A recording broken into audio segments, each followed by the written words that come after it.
بسم الله الرحمن الرحيم. بدان فوهشا کی جملہ انشائیہ آنس چی جملہ انشائیہ حغدا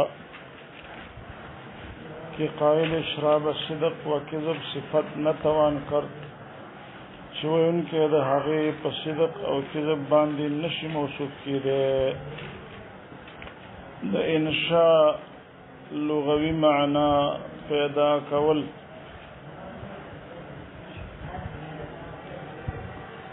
او په اصطلاح کی جمله انشائیه دغه د چې مصنف تعریف کړی دی.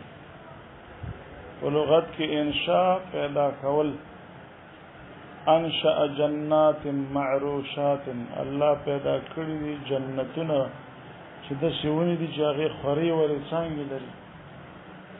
وای شو په خبره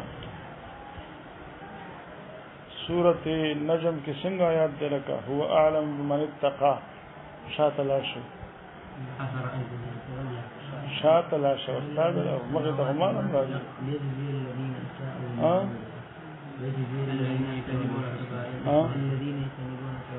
الاثم والفواحش الا اللمم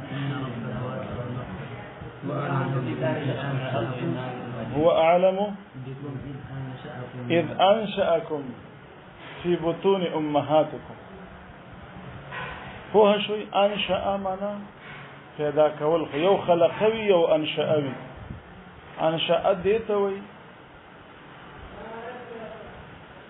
نشو نما پکې پرتای، نشو نما پکې سوي پرتوي. خلق یو ځل پیدایش توي، انشأ ورور راوچتول.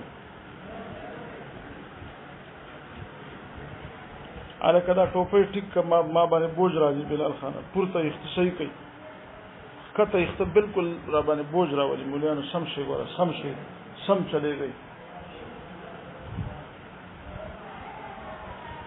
ها او په اصطلاح کې جمله انشائیه هغه ده چې وایونکی د هغې په صدق او کذب باندې نه موصوف کیږي. دا به ولنه موصوف کی وجه دا ده چې دا صدق او کذب فرع د خبر ده.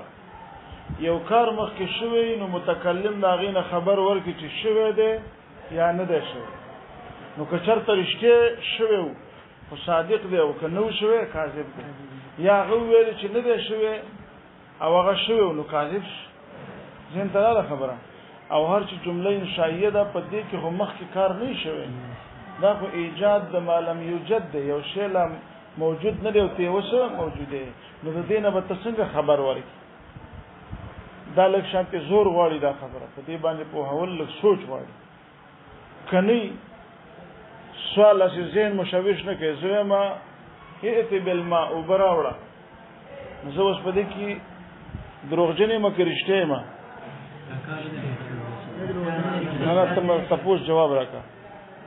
زه رښتیا یم که دروغجن یم؟ دواړه یم. یو ورځ زه چې اوس طالب ته وایم اوبه راوړه، نو ته ما ته دروغجن ویلی شي؟ څنګه یم؟ دغه شی دی چې دا اوبه لا راوړل شوي نه دي، نو په صدق او کذب به ویونکی څنګه موصوف شي؟ اوس که هغه اوبه راوړي او ما وڅښلې او تاسو ته وایم چې نه مې دي څښلي نو دروغجن شوم، او که ووایم چې څښلې مې دي نو صادق شوم. وروسته بیا خبریه جوړېږي. ها وآن بر چند قسم است، دا په څو قسمه ده امر. چون مثلا اضرب، امر په لغت کې فرمودنې کاره، او په اصطلاح کې طلب الفعل من فاعل المخاطب. هر څه چورته خو على سبيل الاستعلاء، په طریقه د استعلاء چې تبه په مامور باندې عالی ستا مرتبه به سي اوچتي. ولی کاغه در نه اوچتي بیا د امر نه دعا جوړیږي. مولیانو ډیره باریکه نقطه ده، څوک به پوهې څوک به نه پوهې. منګه ویو اللهم اغفر لي، الله ما وبکنو اغفر، خو امر دی په الله باندې امر چلیږي ځکه الله عالی دی او منګه سافرین یو. نو دې وخت کې امر نه دعا مراد دی. پوهېږئ؟ او کله چې امر عالی وي زه استاد ته ملک او براوړه دا امر ټیک دی. او کله چې اوس یو ملګری بل نوبته طلب کوي دا خو مرتبه برابر ده دې ته امر وای نه وای او دو څکه څه غافل خلک دي ما وسویلې ته یو ټوپې سریا ما سویلې تاسو کوم ما سویلې امر او دعا کې څه فرق دی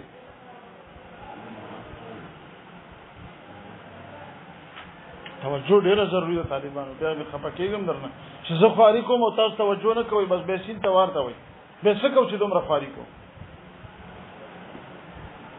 کله چې د امیر او مامور مرتبه برابر سره نو دې ته به التماس وای سو ته وای هم صنفي ته وای براوړه نو دا امر نه دی دا التماس دی ورته دواړو برابر ده مرتبه او که مامور عالی به دعا ده او که امیر عالی به امر ده دا فرق پیژنه اضرب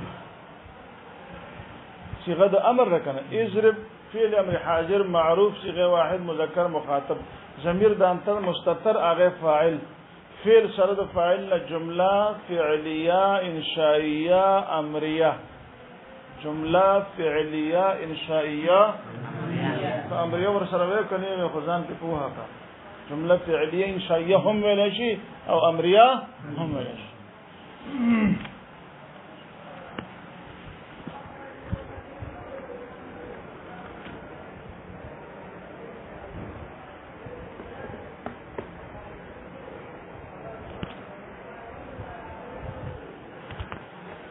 ونهي چون مثلا لا تضرب او نهي مثلا لا تضرب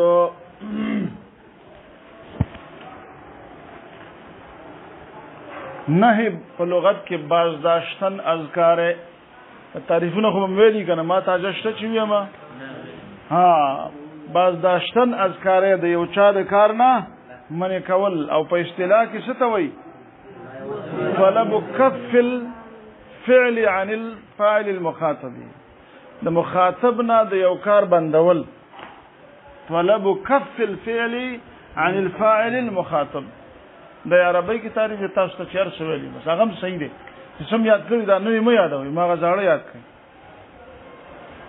لا تضرب وهل مکوا لا تضرب صيغه واحد مذکر مخاطب فعل امر فعل النهي معلوم ضمیر د انت مستتر غیر فاعل فعل سره د فاعل نه جمله فعلیه انشائیه نهیه وی کنه وی خو جمله فعلیه انشائیه بس کوي وی و استفهام او بل استفهام دې دریم قسم استفهام په لغت کې طلب د فهم ته ویل شي او په اصطلاح کې دا هغه جمله ده چې د هغه په واسطه باندې نا خبره متکلم د مخاطب نه ځان پوهه کوي نا خبره متکلم د مخاطب نه طلب د فهم کوي استفهام باب استفعالم د سین تا په کې د طلب د پر راځي ورسته براشي مزیدو کې تاسو ته په ثلاثي مزید فيه کې داراش ان شاء الله نو استفهام په لغت کې طلب د فهم ته وي او په اصطلاح کې دا هغه جمله ده چې متکلم نا واقفه د مخاطب نزان پوهه کوي مخاطب نزان پوهه کوي هل ضرب زید آیا وهل کړي دي زید هل حرف استفهام ترکیب کومه لیکي خو نه ځان سره دا وش کوم د چو شمر او نه دا خاصان دي اضرب فعل نام لیکي سره د کوئی کول ها د ترکیب په شباز طالبان ډیر خپکین نو ذکر هم چې دا ترکیب کلی کوي زیاده تویم کنه دې ریکارډینګ نیولې کوي به ځان لکه څه خبره خونه ده واخور کوي زما تاسو ته کومه هل حرف استفهام غیر عامل ضرب فعل ماضی او زید فاعل فعل سره د فاعل نه جمله فعلیه انشائیه استفهامیه فعل سره فاعل نه جمله فعلیه انشائیه استفهامیه